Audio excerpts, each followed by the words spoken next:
श्री गुरु चरण सरोज रज निज मन मुकुर सुधारी भरनौ रघुवर विमल जसु जो दायक फलचारी।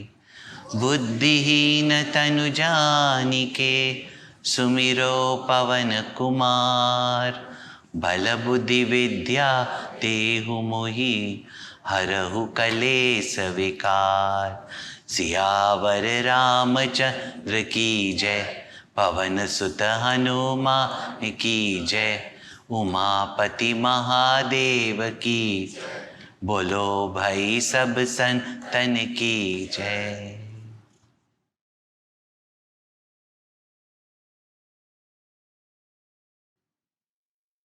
Yoga karmasu kaushalam, efficiency, dexterity is yoga, and how to live such a life that you attain your high goals, but at the same time, your mind is calm, peaceful, and without stress. Otherwise, most people think that to be successful and higher the success you want, greater is the stress level. Everybody wants very high positions. But with high positions come high responsibilities. With high responsibilities come also high levels of anxiety. And with high levels of anxiety comes high levels of stress. But Gita teaches us what is karma yoga. That not only we work with enthusiasm, dynamism, but not burn ourselves out. How many people are घर का भी काम करना है, mission में भी काम करना, मिशन में इतना काम है, अभी क्या करें, वैसे तो अब कुछ नहीं करते, बट बहुत काम है. There's a saying, काम कोड़ी का नहीं, फुर्सत घड़ी की नहीं. It was my experience when I was one of the metropolitan cities of the world. Those who would come and serve in the ashram were people who would also do so much work at home, and those who would come and complain, "Oh, we don't have any time because we want to go for the manicure, pedicure," and they've got 5 servants in the house. Even though they were devoted, but they couldn't do much. They were more educated also. The more we work, the more the dynamism comes in us. The more abilities we discover of ourselves, the more potential of ours becomes manifest and becomes kinetic. And therefore, our achievements are also greater. I work with a lot of youngsters, but when I went from Hong Kong to Melbourne, I had only one youngster. And he was so devoted because from the womb, mother was listening to Gurudev when he was in the womb. So somehow or the other, he didn't know why, but and since there was only one youngster, every amma, every uncle would just make him run, and he'll also run around here, there. First, finally he got a young, Swami come there, and he was ready to work and all that, But at one time he says, I've got so much work and all that. He was complaining. So I sat him down. I said, see how Gurudev works. Mission has given you such an opportunity to develop what you would never develop even in your profession. And you can afford. And he was actually complaining is because I do so much work, and these ammas, those people who make you run around, or those uncles, trustees. One mistake I made, they scolded me, I said, they didn't fire you. If at work, they would have fired you, right? Understand where will you get an opportunity to have hands-on management. Course, which even in the university you can't gain. Plus, you're in a profession which doesn't teach management. But if you want to go beyond being just a physical trainer, which you can only do 5 or 6 and then get exhausted, What if you learn to manage many more in your company? Suddenly his eyes opened and realized that how much more I gain. That now he runs a company where he doesn't have to physically work so much. His profit levels are higher. And how proudly he said, this is all my training in Yuva Kendra. Whether it's publicity, how much you have to spend for publicity? So, when you have that kind of dynamism, there's so much more you discover of your own potential. You get that opportunity. That's why I said that when we are given some work for the society, for God, and mission is only providing a means, understand there is so much we can discover. Many of us, if we even ran our own business, manage a company also, how many people? Can you imagine what an opportunity we have to discover that we can manage millions of people? Yeah? If you're a lecturer in a college, how many students at a time? What opportunities with thousands of people you can gain? If we take that as an opportunity and a privilege, the inner dynamism that comes up, the discovery of what lies within you, the very source of all energy, when it comes up. So Gurudev would say, higher and nobler the goal, and you love that goal, Adhyatma Chetasaha, with whatever is your capacity, whatever is your talent, whatever is your profession, you work towards that goal, or you work in that team towards that goal. He says the dynamism that comes within you is inexplicable. That its impact remains for even centuries. नाम बना के जाता है.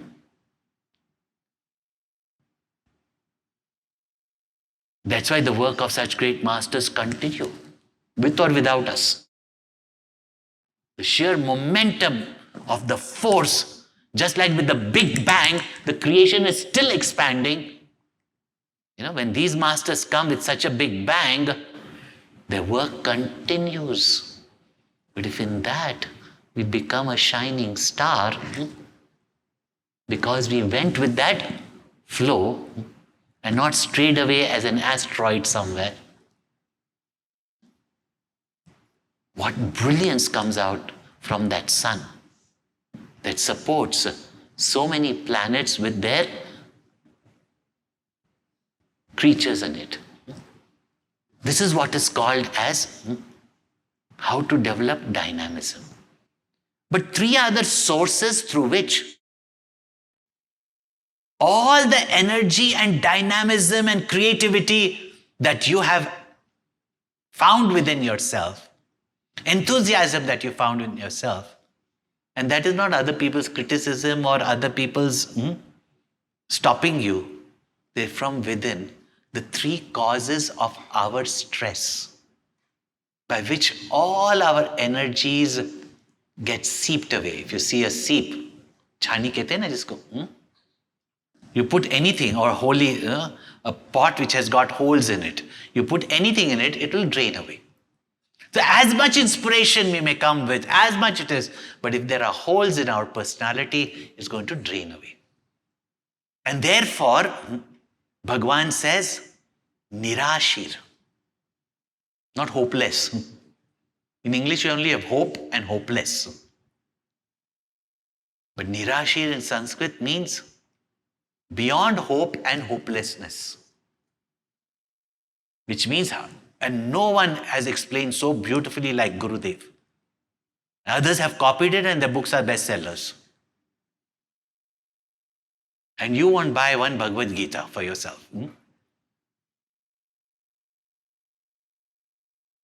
Just that one verse of the Gita. Success without stress. That's what I used to title it. And people used to laugh at me. Arey, what do these Swamis know? You can't have success without stress. And whenever somebody would introduce me, the Swamiji, after his very, very hectic journey, has come to our city. And today he's going to speak on stress without success.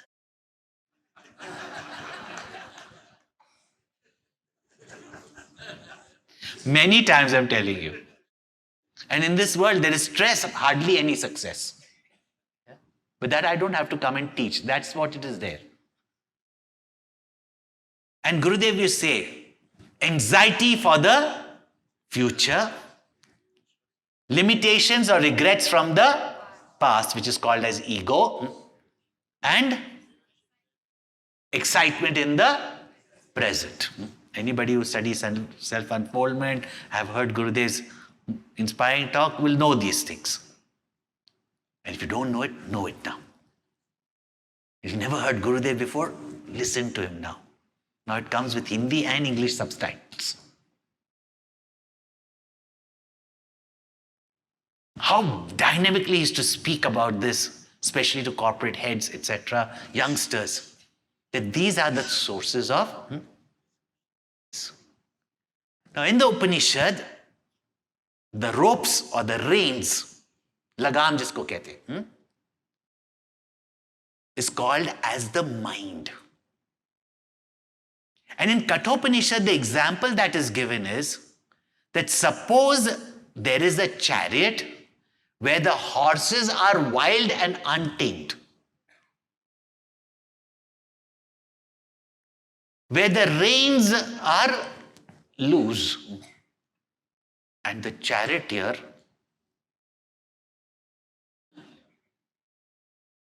PK aaya hai, Mr. PK. We don't have to give any explanation what is going to happen to that chariot. These days we are all into car. That's why they wonder how we have those who are bekar know about cars. Suppose you have a Ferrari with such horsepower, 400 horsepower engine, thick wheels, etc. Such a powerful engine which can speed in seconds. But the steering wheel is not a power steering wheel. Yeah? It's like one of those Indian movies when the brakes fail, when the heroine is driving the car. I do not know when the brake fails, but it only fails on the top of the hill. And how does the speed go on increasing, you know? Until the hero comes and jumps into the car and then saves the girl, or comes and sits under the car and then stops the car, whatever. No.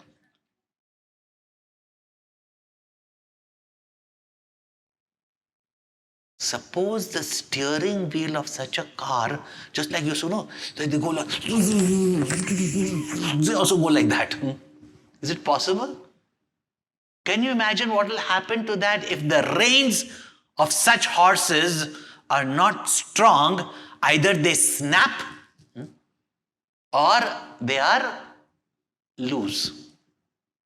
So the picture is very clear. Today, go round the world. Not only the corporate heads, the corporate people, the youth in college, and now even children in school, not just teenagers, 7, 8-year-old kids are all having mental health issues. Matter of only degrees. Therefore, everybody do mental well-being. Because stress is an outdated word.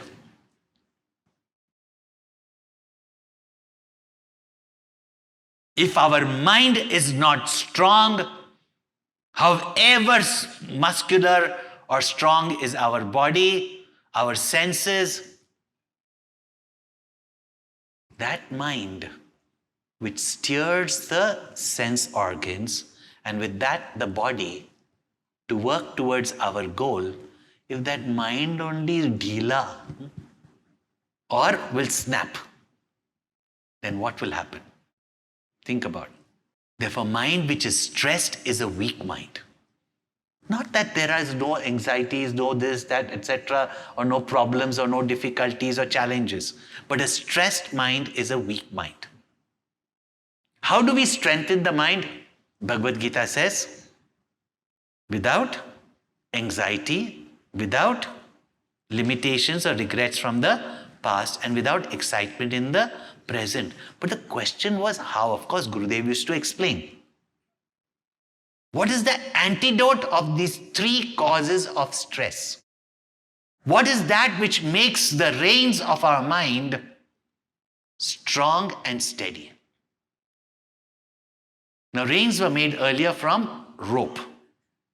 And a single rope can snap, but three ropes twined together becomes very, very strong. And here Bhagavan says, Shama, Kripa, Samata, Raju, Jori. That those strong ropes are Shama, forgiveness. Another word that creates a lot of stir. Forgiveness. Second is Kripa, compassion. And another is Samata.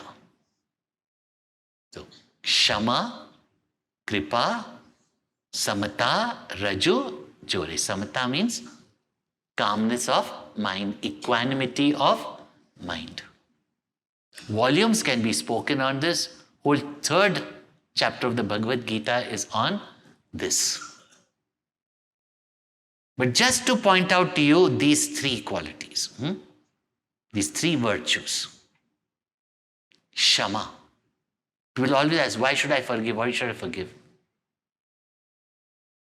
When we hold on to some grievance, we are holding on to something that has happened in the past. If you have to free ourselves from the past, you have to develop the virtue of forgiveness. Not only forgiveness of others, even forgiving yourself for your mistakes. So that you can move ahead in life and not remain caught up in the past. And even if somebody has done something wrong to you, forgiveness is not a favor on that person. Forgiveness is freeing yourself from that incident or the person that you wish never happened. It's the freedom of your mind. Then, how long will we keep on brooding? I keep on doing the same mistakes only. Stop doing it. Living in guilt and regret is not the right thing. If you are guilty about it, improve it. Forgive yourself. And if you can't forgive yourself, ask for forgiveness of Bhagwan. But what forgiveness does is frees us from the past. When Gurudev used to take us through guided meditation, and some people used to find difficulty. Others to literally, we sit in his presence, we're just soaring. I remember one meditation class, he said, when you sit in the seat of meditation, forgive. Forgive the person who has caused the greatest harm to you. Forgive yourself also. Free yourself. Forgive and be free. And the moment you drop it, see how the mind just frees itself to expand, to reach greater heights. Otherwise, all the time, growing. Why is Shivji worshipped? He's Ashutosh. Even the Rakshasas, he forgives and gives them boons. Forgiveness, compassion is the ornament of not the weak. Don't say India was invaded because we were very compassionate. We were cowards. Compassion is the quality of virta. Those who can give back, fight back, they are the only one who can be compassion. I remember somebody came up to me in one of the committees and said, this person did this about me, told this about me, insulted me in the committee and took away whatever I had done, and then went and reported, me wrongly to Gurudev, this, that. Should these people, the committee members, the devotees, the Chinmaya people, they should do something like this? I said, yes, that person was wrong and may have done wrong. Then what should we do about that person? I said, that whole incident is over. That person is also out of the committee, whatever may have happened. No? Should spiritual people do something like this? Should they be so egoistic? No, they should not be. Then how do you allow such people to be in the mission also? The Kipton, that person was going on. I said, yes, that person has done wrong. Yeah? That person has also, let us say, been corrected or punished also.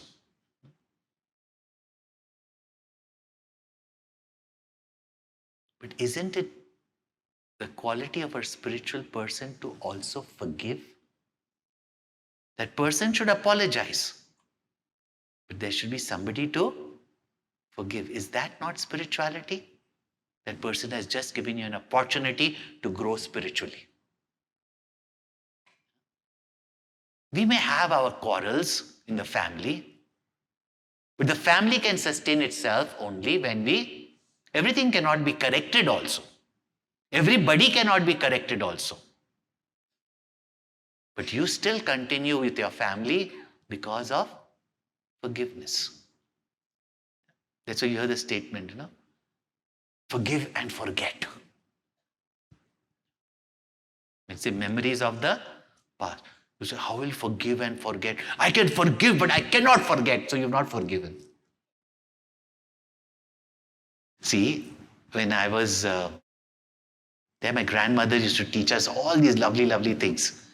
So one day when my older cousin was just got engaged and he came to take blessings from my grandmother who was staying in our house, my grandmother said something very beautifully. She said, and we didn't see our grandparents fighting, even our parents fighting, shouting at each other, quarreling at each other. Was it that because those grandmothers were so docile that they didn't object anything? It was not like that. They just said, when two people are living together, what to talk about a team? Yeah? What to talk about colleagues? What to talk about committees? When two people are together, there will be difference of opinions, there will even be fights, there will be even quarrels. Yeah? There will be even shouting sometimes. But the advice elders used to give, I know some of you will feel that you should have got this message when you were younger in marriage. But these are all bonus points.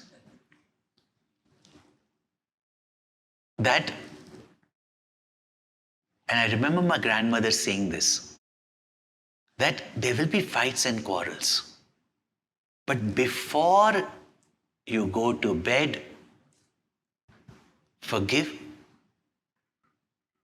and end the quarrel. Because sometimes you cannot come to a solution. It's not that both are wrong or both are right also.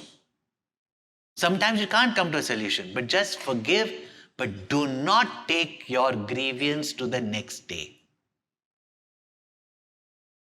How many marriages sometimes I've had to save,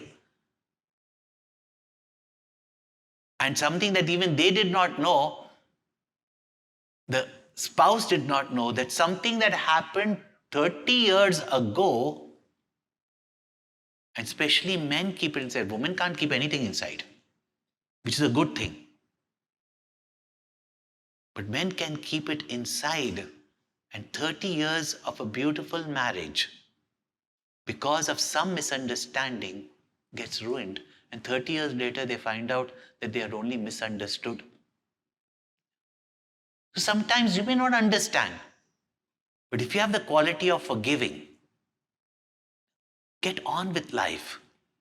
Because if you keep carrying those memories from behind, same way in any organization, any family, any society, in a nation itself, forgiveness doesn't mean you don't correct. You don't say, "Ah, gade mujhe laat maar." Huh? Again and again. Get up and fight. Ramchandra ji fought. But he had no hatred towards Ravan. That when Vibhishana said, "How can I go and do the Antim Samskars?" Ramchandra ji says, "Sita is back with me. He is not there. I have no enmity with him. You go and do his Antim Samskars." Forgiveness frees you from the past. Now, one couple, they were fighting. And they had learned this lesson. So, before they went to bed, as always, she proved that he was wrong. And generally he is. So he said, "Let's forgive, forget." So she said, "Yes, forgive and forget." But I'm telling you, why are girls called as Medha? Smriti. They never forget. Because they're made that way. They don't forget that you have to pick up the child from school. It's their asset. I had brought out a talk called "Why Me?" These are the strength of a woman. But anything that is a strength can become also our weakness. Oh, for 20, I'm telling you, in the car, if he told you to go left and you said left and she said right. She meant right something else and you went right. And you said, "But you said right." She said, "No, but I didn't say right." And if you went the wrong way, for life you'll have to say, "You never listened to me. It's always, never, you don't listen to me." So she reminded him for 20 years. Finally, one day he got frustrated and he said, "I thought we forgive and forgot." She said, "Of course, I have forgiven. But I don't, and forgotten. But I don't want you to forget that I have forgiven and forgotten."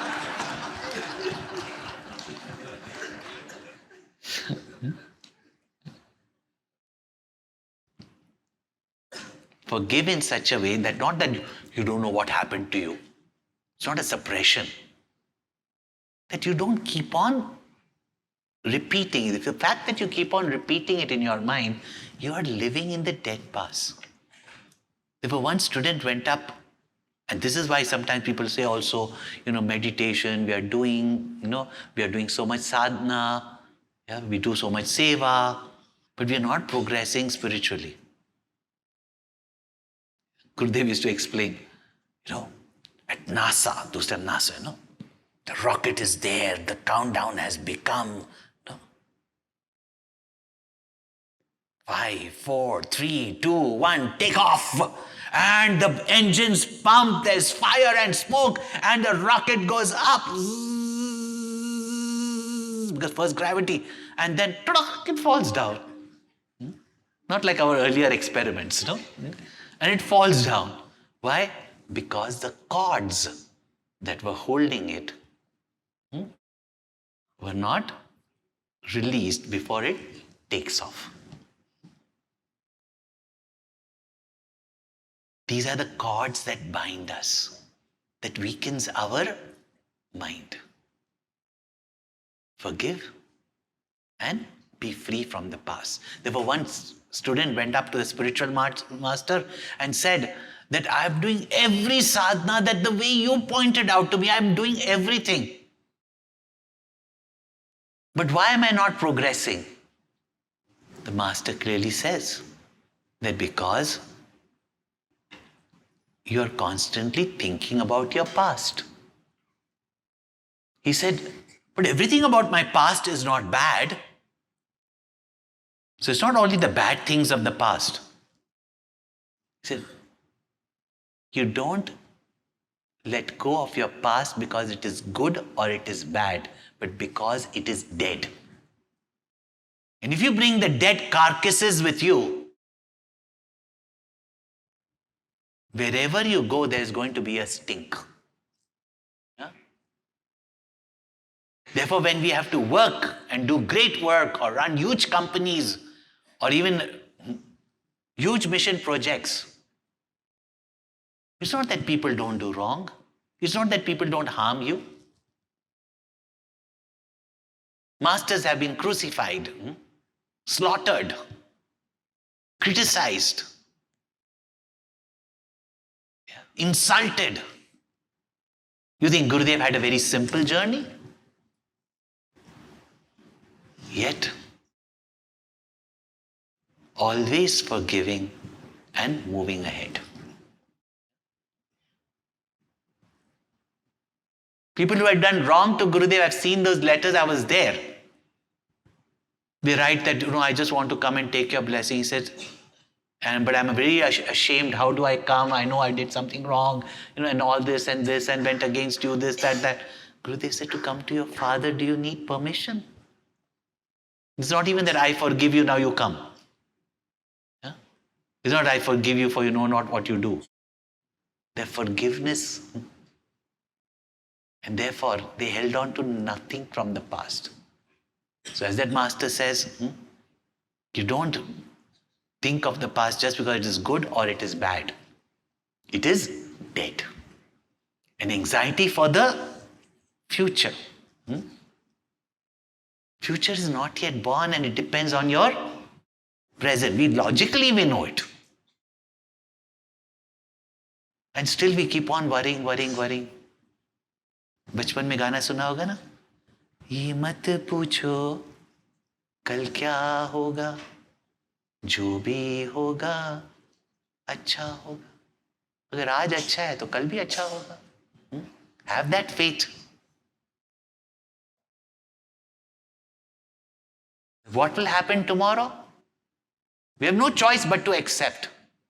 Therefore, be free from expectations, knowing that whatever will happen to you will be for your best. Just like parents, even if they correct you, it is for your best. Even if you punish you, they are for the best. If that faith we have, then you don't have to worry about the unborn future. And in the present, have compassion. We get irritated with the people, we get irritated with the job. If you have compassion, even with yourself and the people around you, you will not get excited. And such a mind free of these bindings, weakening aspects, memories of the past, anxieties of the future, and excitement in the present. How to prevent us from it? Develop these virtues of forgiveness, compassion, and acceptance. Life situations, do your best. And whatever happens after that, as a result, accept it, because it is only for your good. See, with this attitude that we are constantly learning and teaching, if we work in the world or even in the mission, how quickly we can work as a team also. बल विवेक दम परहित घोरे, Kshama Kripa Samata Rajujore. Now, all this is nice, but my mind should also understand, no? Yes. So, who is the charioteer who holds the reins of the mind? But the reins also have to be strong, right? And directs the reins of the chariot, of the horses. Who is that wise intellect? And Bhagavan doesn't say you should have a wise intellect. Should be, but how? Bhagavan is giving the answers here. That how do you develop that wise intellect? That we shall see tomorrow. And as such, the chariot metaphor gets over. But on the way, there are enemies and weapons that are coming towards you. So how do you protect yourself? We shall see that briefly. And finally, what is the armor that we have to wear? That attack comes from any side, but we cannot be harmed. This is how the whole Dharma Ratha is there. So now when you go and do the game tomorrow, I've already given you the clues. Om Purnamada Purnamidam Purnat Purnamudachyate Purnasya Purnamadaya Purnameva Vashishyate. Om Shanti Shanti Shanti. Harihi Om Shri Gurubhyo Namaha. Harihi Om.